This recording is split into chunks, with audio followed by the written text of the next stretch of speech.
ఆసక్తికరంగా జరిగిన movie artist association అధ్యక్ష ఎన్నికల్లో రాజేంద్ర ప్రసాద్ ఘన విజయం సాధించారు. ప్రత్యర్థి జయసుధపై 87 ఓట్ల ఆధిక్యంతో గెలిచారు. మార్చి 29వ తేదీన జరిగిన మా ఎన్నికల్లో మొత్తం 702 మంది సభ్యులకు గాను 394 మంది మాత్రమే ఓటు హక్కు వినియోగించుకున్నారు. ఈ ఎన్నికల్లో రాజేంద్ర ప్రసాద్ ప్రతి రౌండ్ లోనూ ఆధిక్యత కనబరుస్తూ వచ్చారు. ప్రధానంగా మురళీమోహన్ మీద వ్యతిరేకత కారణంగానే రాజేంద్ర ప్రసాద్ విజయం సాధించినట్లు తెలుస్తోంది. ఎక్కువ కాలం పాటు మా అధ్యక్ష పదవిని మురళీమోహన్ అనుభవించారు. ఆయన చేతిలో గతంలో రాజేంద్ర ప్రసాద్ 7 ఓట్ల తేడాతో ఓడిపోయారు. ఈసారి ఎన్నికల సందర్భంగా భారీ స్థాయిలో వాద ప్రతివాదాలు, సవాళ్లు ప్రతి సవాళ్లు కనిపించాయి. రెండు వర్గాలు పరస్పరం ఆరోపణలు చేస్తున్నాయి. ఎన్నికల ప్రక్రియను నిలిపివేయాలంటూ నటుడు, నిర్మాత ఓ కళ్యాణ్ కోర్టులో పిటిషన్ దాఖలు కూడా చేశారు. కోర్టు గ్రీన్ సిగ్నల్ ఇవ్వడంతో మార్చి 29న ఎన్నికలు జరిగాయి. తర్వాత ఫలితాల విడుదలకు కూడా కోర్టు ఆమోదం తెలిపింది.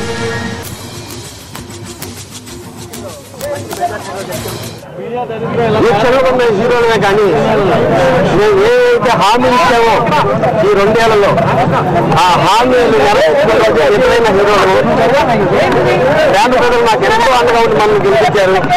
వాళ్ళందరికీ పేరు పేరున మనస్ఫూర్తిగా నాకు కృతజ్ఞతలు. అంతేకాదు మీడియా వారి సపోర్ట్ కానీ నేను ఎప్పటికీ మర్చిపోలేను. ఈ విజయం నిజంగా చెప్పాలంటే మీడియా మమ్మల్ని గెలిపించింది. మేము నలుగురే, మా నలుగురు ఎంత మీడియా అంతా ఉంది. మీరు నేను కానీ మా రాయల్ ప్రసాద్ కానీ కాదంబరి తిరుగుతున్నారు కానీ వేడి శ్రీరామ్ కానీ ఎవరు తీసుకున్నారు. ఇది మాకు నిజంగా పెద్ద విజయం. దాని అసలైన విజయం ఎప్పుడంటే మేము ఇచ్చిన హామీలు నెరవేర్చుకోవాలి. మా ఫ్యామిలీ ఎవరైతే మేము నలుగురు మంచి చేస్తారు పైన దాదాపుగా నేను ఒక 35-40 ఓట్ల మెజార్టీతో నేను గెలిచానమ్మా. రాయల్ ప్రసాద్ గారు 87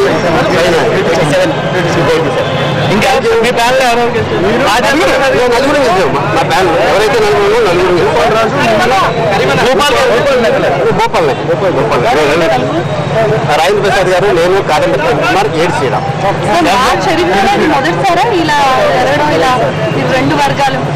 నెక్స్ట్ మేము కూడా అనుకున్న పనులు చేసేసి నెక్స్ట్ యంగ్ హీరోస్ చాలా మందికి వచ్చారు. ఈ బాధ్యత అన్ని వాళ్ళ చేతులు పెడితే వాళ్ళు ఇంకా దీన్ని ముందు తీసుకెళ్తారు. మేము వాళ్ళు ముందుకు రమ్మని కోరుకున్నాం హీరోస్ అందరినీ. మేము పెద్ద హీరోస్ సపోర్టు, పెద్ద పెద్ద డైరెక్టర్ సపోర్ట్ ఎక్కడ మేమేం చేయలేం. వాళ్ళందరి సపోర్ట్ మాకు ఉంటుందని ఈ క్షణంలో డెఫినెట్గా మేము చేయవలసిన పని అవుతుంది. మా అమ్మ విజయనమ్మ గారిని ఎవరు అడగకుండా నెల పాపం 15,000 పంపిస్తే ఆవిడని హృదయపూర్వకంగా మేము అందరూ సన్మానించిన రోజే మా విజయానికి సార్థకత. మీరు శివాజీ రాజా కంటతడి పెట్టాడు. ఈ ఎన్నికలకి చాలా కాంట్రవర్సీ అయ్యారు. మీరు దీని మీద ఎట్లా స్పందిస్తారు? ఇంత శుభ సంతోషం దర్శనం ఎందుకు తెచ్చుకోవడం? ఎన్నికల తర్వాత 2 వర్గాలు కలిసిపోవచ్చా? నేను ఆర్టిఫిషియల్ గా ఉంటుంది. మీరైతే నేను ఊహని చెప్పడం కాదు. కొంతమంది నేను మర్చిపోను. నేను తప్పు చేయను, తప్పు చేస్తానని క్షమించను. పర్సనల్ విషయాలు ఎత్తిన వాళ్ళని నేను బాధపడతాను తప్పితే నేనేం చేయకపోవచ్చు పర్సనల్ గా. నేను పోటీ నుంచి విరమించుకున్నానని అది చెప్పేది సార్. చెప్పి మళ్ళీ నేను పోటీలోకి వచ్చాను. ఏంటి దానికి కారణం ఏంటి? ఏం లేదు, నేను పోటీ నుంచి విరమించుకున్న మాట నిజమే. అయితే ఎలక్షన్ కమిషన్ కుదరదు సార్, ఇప్పుడు టైం అయిపోయింది అన్నారు. ఇప్పుడు నన్ను ఏం చేయమంటారండి అన్న. నా పేరు తీసేయండి అన్న. పేరు తీయడానికి కూడా కుదరదు, మీరు అక్కడ ఉండి నాకు ఓటు వేయద్దు అని అడగండి చెప్పండి అన్నారు. నువ్వు పని చేస్తాను సార్, నేను ఓటు వేయద్దు, నేను ఓటు వేయద్దు అని చెప్పి గెలిచిన వ్యక్తి. నాకు ఓటు వేయద్దని నా క్లాస్మేట్స్ అని నాకు ఓటు మా బావకి ఆలీ చేయండి ఓటు కూడా చెప్పి గెలిచాను. ఇద్దరం ఉండి ఆలీ నేను సార్. ఈ విషయం ఎవరన్నా బాధ పెడితే డెఫినెట్ 100% నేను ఎవరిని బాధ పెట్టలేదని అనుకుంటే ఈ విజయం చాలా సంతోషం ఇస్తుంది.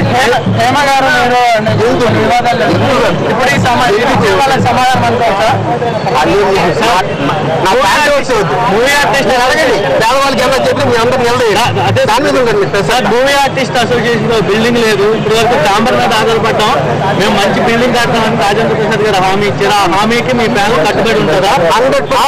ఆ ప్రక్రియ ఎప్పుడు 100%. నేను ఇచ్చిన హామీ ఏంటంటే లేని వాళ్ళు 30 మందికి ఇన్సూరెన్స్ చేయటం, 30 మంది నెల ఇవ్వటం, అవన్నీ జరుగుతాయి డెఫినెట్. సరే మెంబర్షిప్ ₹1,00,000 తీసేసే అవకాశం